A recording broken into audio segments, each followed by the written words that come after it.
Hello, everybody, from the downtown waterfront recording studio, coming to you live, recorded as they say on TV, from my F-150 studio. I'm Michael Posnick, and today we have with us Powerhouse Patty, and the really exciting subject today is going to be first-time homebuyers, tips, tricks, what you need to know.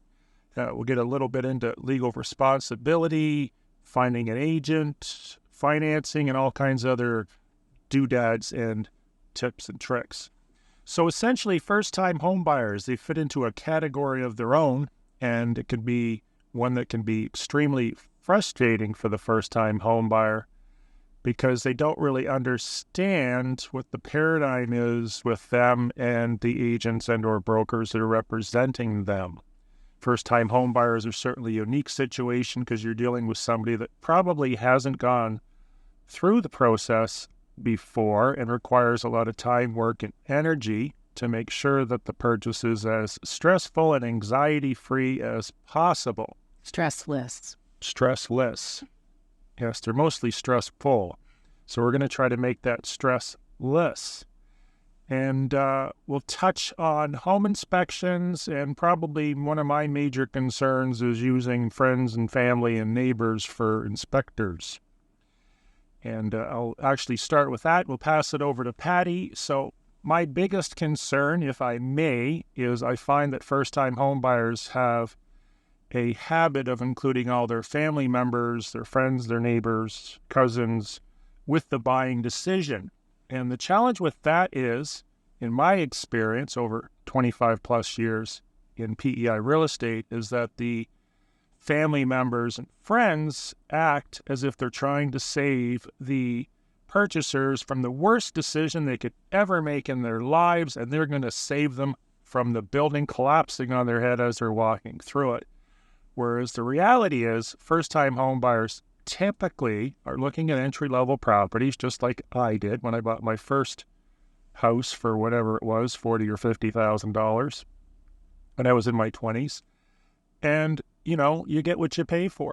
So you're not going to be buying a palace as a first-time home buyer. Good thing is you're actually buying something rather than renting, and hopefully you will see equity and appreciation so the next house can be better than the first house. It's a stepping stone. But when you involve your family members and friends, they don't have a reality of the market, and they may or may not understand what you're trying to accomplish with this step. Patty? Hello. Hi, Michael. Thanks for having me on here today. You've been on every show. I know, and I appreciate that. You must be doing a good job. So, just with regards to family members and friends, what I typically find in my experience is they offer information and input that may be partially correct. They are not... typically, they're not with a real estate background, or if they are, because I have had situations, they were a real estate professional in the past. They may have lasted a couple of years, and now they think they're going to save the family member. I find they provide a lot of misinformation. They end up making the situation far more complicated than it needed to be, which creates more work and more education from my standpoint to try to redirect them and get them back on the path of success.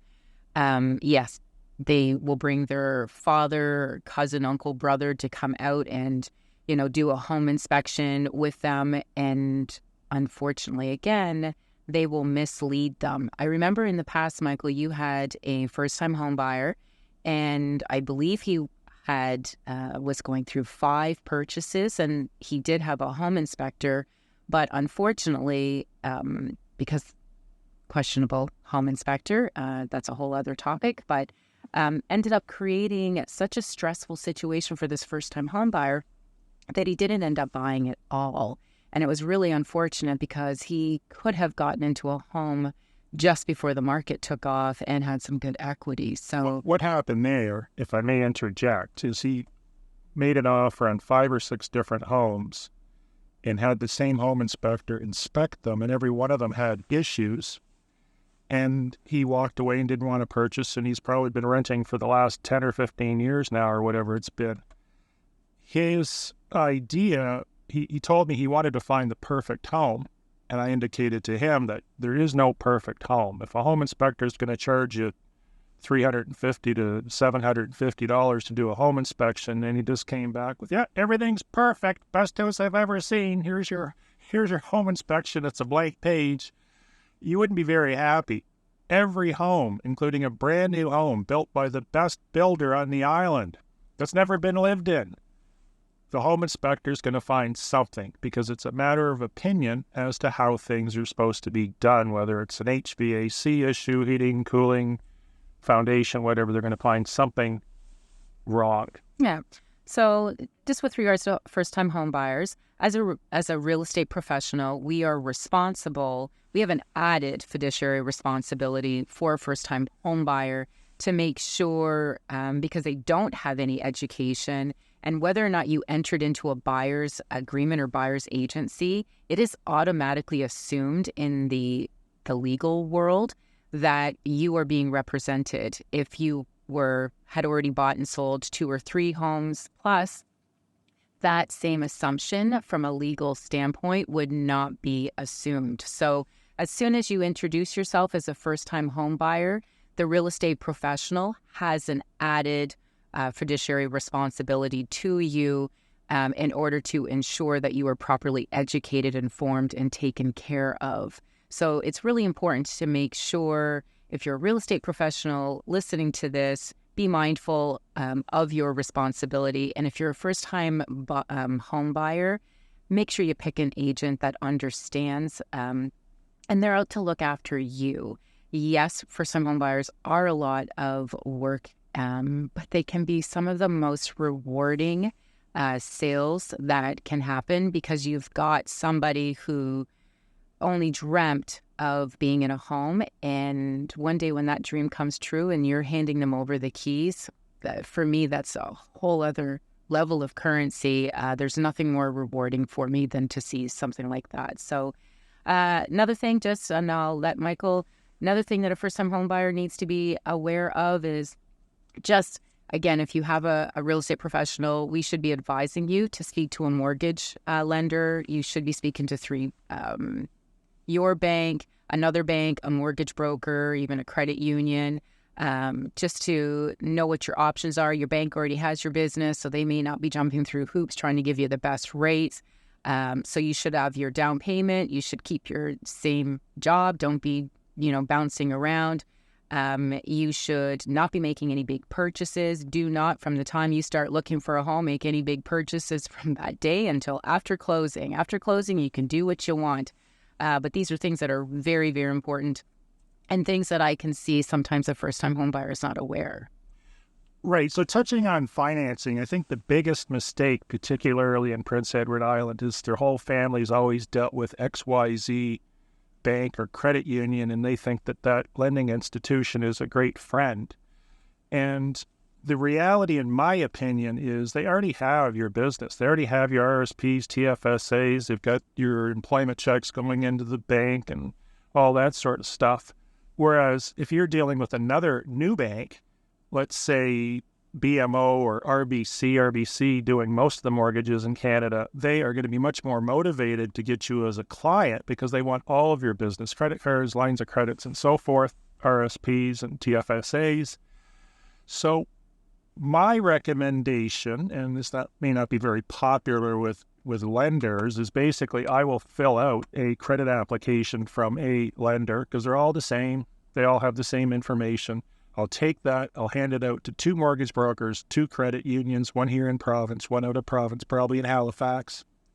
Patty and I can give you their names. And a couple banks. And the banks would be RBC and BMO. And typically I would try to work with the bank managers or someone close to the bank managers with experience. Out of those 6, I'm going to find the answer that I want, the point of least resistance, and then I know I've sort of got pre-financing in place. It doesn't mean you're approved, it just means you're on your way per se, because the approval actually comes down to the property you're buying and whether it's worth what you've offered on it, because it will be appraised, because ultimately the bank is buying that property and they want to make sure they didn't overpay. We can explain that in other podcasts. So the financing, as far as the whole process, before you get into the process, make sure you know all your expenses, because it's just not your deposit and your down payment. You've got land transfer tax potentially, you've got insurance, home inspections. I typically say, Michael, you should have on top of your down payment approximately 3 to 4% of what your of the purchase price. So whatever approved price point you're at, you should have an additional 3-4%, and that should cover your closing costs. Right, and you probably don't want to spend 100% of every dime you have in the world on this purchase, because you also may have unexpected results. You're going to have fees for moving, or maybe the car breaks down, or the house has whatever that needs to be fixed or added to, or the oven breaks that you just purchased with the house. Like, have some extra money as a buffer in addition to that. Yeah, no, absolutely. And another thing, just with regards to financing, that I would recommend and suggest is, depending on where you're listening to us from, look into your province's programs. Each province may offer a first-time home buyer, program. Here in Prince Edward Island, we do. So we're in a bit of a fortunate place here. They're trying to get as many first-time home buyers or as many renters into their own homes. But there's also the RSP, first-time home buyer program. So do your research, and if you don't know to ask these questions, you would miss out on perhaps, some funds. Ask your mortgage people. They should be probably the most knowledgeable people about this, because that's what they do every day. The agents are very good. The mortgage people are doing the applications. And in PEI, we recently had a program where the government will supply party or rent-to-own program or whatever. That's through Finance PEI. I don't know much about it. Our association's looking into it. I don't know how well that's going to work, because government institutes don't usually move too quickly. And in the wonderful world of real estate, you need to move quickly, and you can't wait for 6 months for a response. So we'll see how that plays out. Hopefully it plays out really well and more first-time home buyers can get into houses. So the process, obviously, you're going to sit down with your agent. Your agent's going to figure out what you want. If you do want a heads up on properties before anybody else, before even leaving that office, would insist that a search is set up. So if anything comes up from any agent, any broker in the province or the state you're in, that you're notified about it via email. Yeah, good point.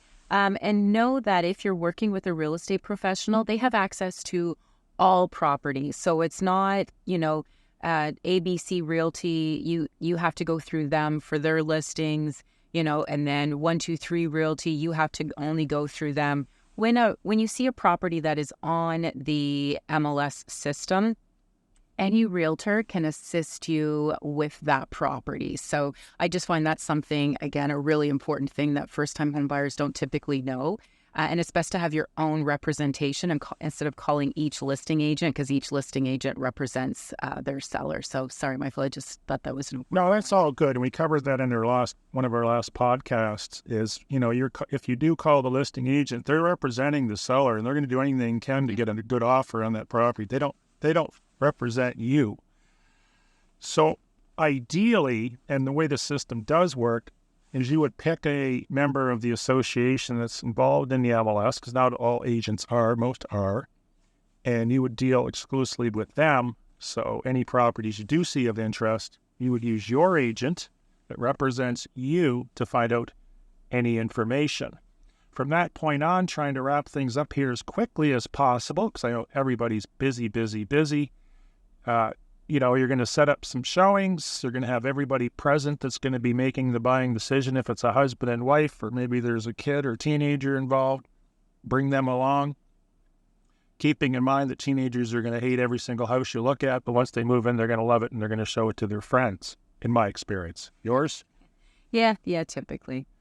So you're going to start looking at houses. When you find something you're interested in, you're going to make an offer, and maybe we'll make that a subject for another podcast, as far as what that offer, the process looks like, and what's included, and what you can do to protect yourself, and at the same time make that offer attractive to the sellers and make it in your best interests as a buyer.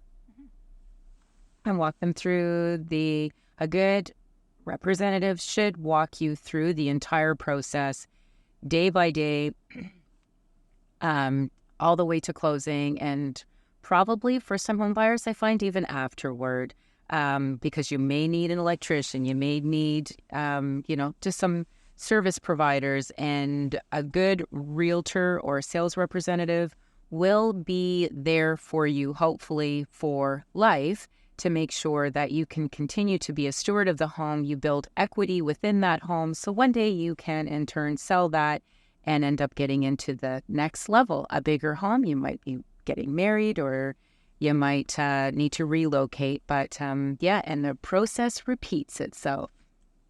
Or it could be raising llamas. Of course. Okay. Thanks for listening. Have a great day. Yes, have a great day.